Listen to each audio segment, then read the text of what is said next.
Yun mga business, good morning, isang mapagpalang araw po sa atin lahat. Nagbabalik ng inyong lingkod, Kagwang Estong Official. Ayun no. So dito tayo sa labas mga business. Ito, medyo masama ang panahon, makulimlim, medyo umuulan. At araw po ng Sabado ngayon. Sabado, time check tayo. Ano ngayon? Oras is 9:42 AM. So yun mga business, no? For today's vlog, ayun, salamat po sa mga nanood sa aking vlog na umabot na ng 5,000 plus views. Mas marami pa sa subscriber ko. 5,200 na po yata. Mas marami pa sa subscriber ko yun. Thank you very much po syempre sa inyong walang sawang suporta at sa mga komentong magaganda. Sa mga negatibong komento, salamat pa rin po kasi dagdag kayo sa naging viewers ko at tinatanggap ko po yun bilang positibong bagay at maging masaya lang, di ba? Syempre kahit na ganun yung mga naging komento, syempre nababasa natin lahat yan at nakakakuha tayo ng mga aral sa mga komento nyo. So yun, marami nagko-komento na open ko lang, matagal naman na to kasi hindi ko na sana dapat open sa vlog na to, pero natatawa lang po kasi ako na ako daw yung unang gumawa na ng iwan sa ka-business. So matagal na panahon na po nangyari yan mga ka-business, na ayos na lahat, naging okay na kami ni Kuya, tinanggap namin ang pagkakamali namin at ito masaya kami na magkasama na ulit. Kaya di ba, gano'n lang buhay, tanggapin lang natin kung ano yung pagkakamali natin at gawin natin yun, tungtungan at kapulutan ng aral ang ating mga nagawang pagkakamali. Nobody's perfect naman. So yun, at ang importante naging okay na kami, payapa na kami at masaya. Ganoon lang naman. At hindi ko na din yung mga ibang komento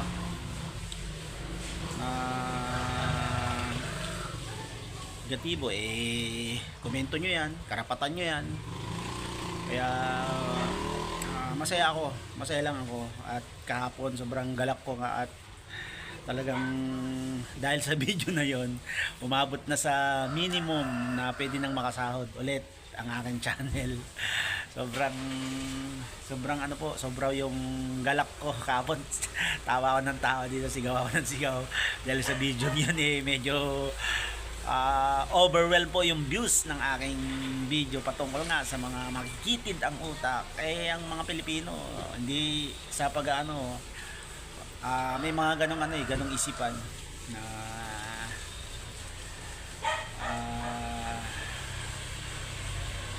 yun nga, makikitid ang kanilang kulang sa lawak ng pangunawa. Yun lang,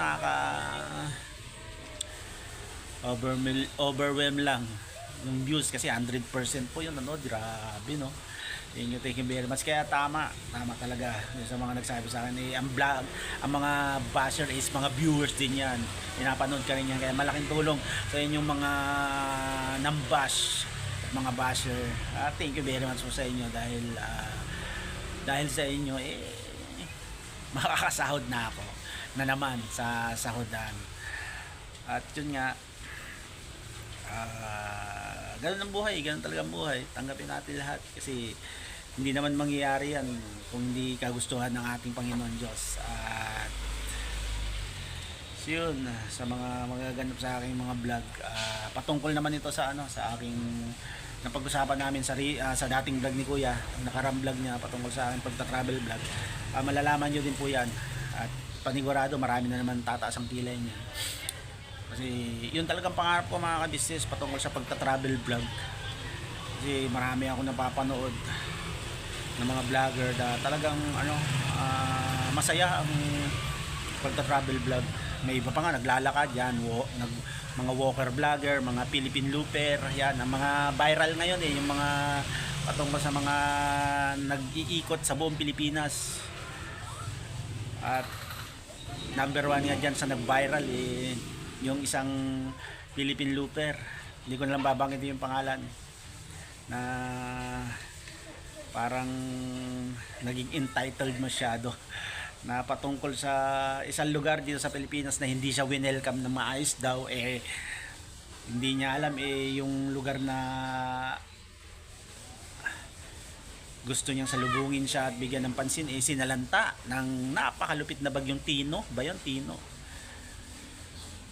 At yun nga, kung ano-anong komento ang kanyang nasabi, at syempre nabash siya doon. So pero meron naman ako isang napapanood na yun ang si Tatay Walker vlogger, Joselito yata ang pangalan niya. Yun talaga ang napakabait, kaya gusto kong maranasan yung ganun So kung sa kanila naglalakad sila at yung iba may sasakyan, may camper van, ako gusto ko may motor naman na ipinagkaloob sa akin si Misty, at gusto kong gamitin yon para libutin o puntahan yung mga magagandang lugar dito sa Pilipinas. At mag-uusap pa kami ni Kuya patungkol dyan kung kailan ko sisimulan ng aking plano, kasi kung tutusin kakailangan ng budget yan, kakailanganin ng dedikasyon at lakas ng loob. So ikakamada natin ng maayos yan, at syempre automatic bibigyan ako ng mga magagandang advice galing kay Kuya. At nung unang pag-uusap namin nagbigay naman na siya.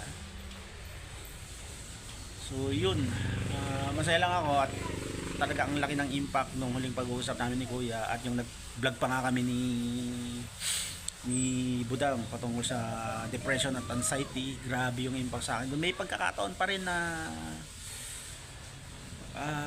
pumapasok sa isip ko yung kalukutan, pero inaano ko agad, kinakat ko agad, kasi hindi dapat malaking apekto sa akin yun, malaking apekto sa kalusugan ng tulad ko. Well, hindi lang naman sa akin, kumbaga sa lahat ng tao, kaya labanan natin yan, yung ganyang kasi hindi biro ang depression, mga ka-business, ang mga may anxiety. So ngayon positibo ang aking pananaw, at tuloy-tuloy naman yung ating pagbablog kahit na medyo mahirap mag-isip na content, lalo na sa ganitong simpleng video lang na parang nakikipagkwentuhan lang ako sa inyo. At pasalamat naman ako at andyan kayo mga ka-business namin minamahal, na talagang hindi nagsasawang suportahan yung mga simpleng video ko, at nakaka-overwhelm, lalong lalo na yung mga hindi nagsasabi na hindi nag-i-skip ng ads. Grabe yung talagang walang nag-skip, mga ka-business. Thank you very much po sa mga viewers, at ganun din siyempre sa mga slight na basher dyan. So maging lang tayo mga siguro maging masaya. Suportahan natin lahat yung mga taong iniidolo natin sa simula hanggang sa may mga natulungan na makilala nyo, suportahan na lang natin parehas, kasi napakaiksi lang talaga ng buhay natin dito sa mundo. Love lang.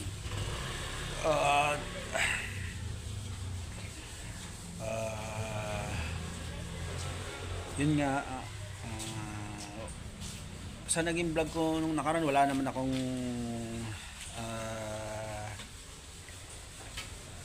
gustong sabihing masama patungkol sa aking mga sinabi. Iyon lang ang nagkaroon lang kasi ako ng damdami na parang di-deserve ni Pops, ni Kuya, nila Ate, yung ganung, di ba? Ganung sitwasyon na makikita mo, lalo na si Pops nung umiyak siya. At siyempre nagbigay ako ng aking saloobin patungkol sa bagay na yun. Masakit kasi na yung mga taong alam mo namang mabubuti ang puso, nakakaranas pa rin ng ganung treatment sa mga sumuporta sa kanila nung nagsisimula sila. Sana po wag na tayong maging bias ganun. Suportahan nyo na lang parehas, suportahan nyo kami. sa pagkomento naman kasi karapatan nyo yan pero mag-isip naman po sana tayo na kung makakasama ba o makabuti. Just love lang, just love, peace at saka harmony, yun lang po ang, di ba, napakasarap kasi na wala kang, alam mong wala kang damdaming nasaktan at saka wala kang inaapakan tao. Kaya sa akin, iwas na ako sa ganyang mga sitwasyon kasi hindi masarap sa pakiramdam, tsaka hindi mabigat siya sa dibdib. So sa akin yun, think positive lang. Kaya nga tulad nitong nangyayari, napaka-positibo ng naging resulta ng aking ginawang simpleng video na yan. Talaga namang overwhelm ang naging pagtanggap nyo. Kaya yun, sobrang salamat. Siyempre unang-una yan sa nasa taas, sa ating Panginoon Diyos. Yan kila ate, kila kuya, kay Paps, kay Boss Dave, kay Budang, at saka sa mga kasama ko ditong kapatid ko, mga kagwang, mga Ems. At siyempre sa inyo mga viewers na tuwing makakabasa ako ng komento na vlog lang ng vlog ito, andito kami para suportahan ka, at talagang namomotivate ako po sobra. Malaking bagay po kayo sa akin bilang isang maliit na YouTuber. At siyempre diyan ako kumukuha ng ng financial para makatulong sa akin sarili. Especially nagme-maintenance ako at meron akong mini-maintenance din na motor, at yun sa pag-aaral din ni Amaro. Hindi lang naman pwedeng sila ate, sila kuya ang laging nagbibigay ng baon, kasi syempre dito na kami kumakain, dito na lahat, tubig, libre tirahan. Kailangan ko din syempre gumawa ng paraan para kumita para sa aking mga anak at para sa akin din syempre. Yun mga kabisis, at ulit-ulitin ko yung pasasalamat ko sa inyo sa lahat. Hindi naman tataas yung views ko kundi dahil sa inyo. So yun, ganoon lang. Kapayapaan lang mga ka-business. At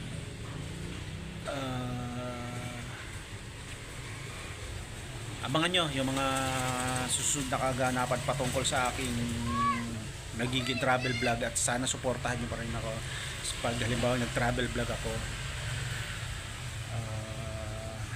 Yun ang gusto ko, kasi yun ang baka doon ko matagpuan ulit yung kaligayahan sa aking puso. Kasi medyo inamin ko din yung kay kuya na hindi ko maramdaman yung saya sa aking loob. Kulang may kulang, pero positibo pa rin yung aking pananaw na sakaling gawin ko yun, mahanap ko kung ano yung makakapagpabalik ng saya at dingas ng aking damdamin at puso, para mas lalong galingan pa kung ano man yung pagkakataon na ibinigay ulit sa akin nila kuya sa larangan ng pag-YouTube. At hindi ko naman sa akin pagta-travel vlog hindi ko naman tuluyang iiwan ang kabisnes, dahil dito ako nakatira, dito yung bahay ko, kasi wala naman akong sariling bahay. Dito kami nanunuluyan ng anak ko. Kung sakaling matapos ko ang aking tour na nasimulan kong mag-ikot Luzon muna, babalik ako dito. At kung kinakailangan ako nila kuya na bumalik, is babalik ako, dahil syempre silang nagbigay sa akin ng pagkakataon. Hindi natin pwedeng kalimutan yun.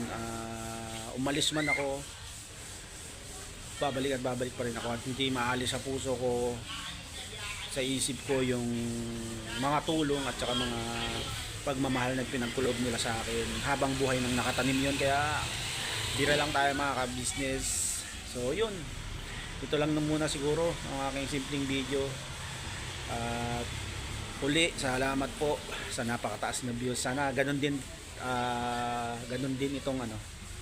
Ganun din lahat ng video ko, sana ganun palagi ang views, 'di ba? Hindi naman masalamang mangarap eh.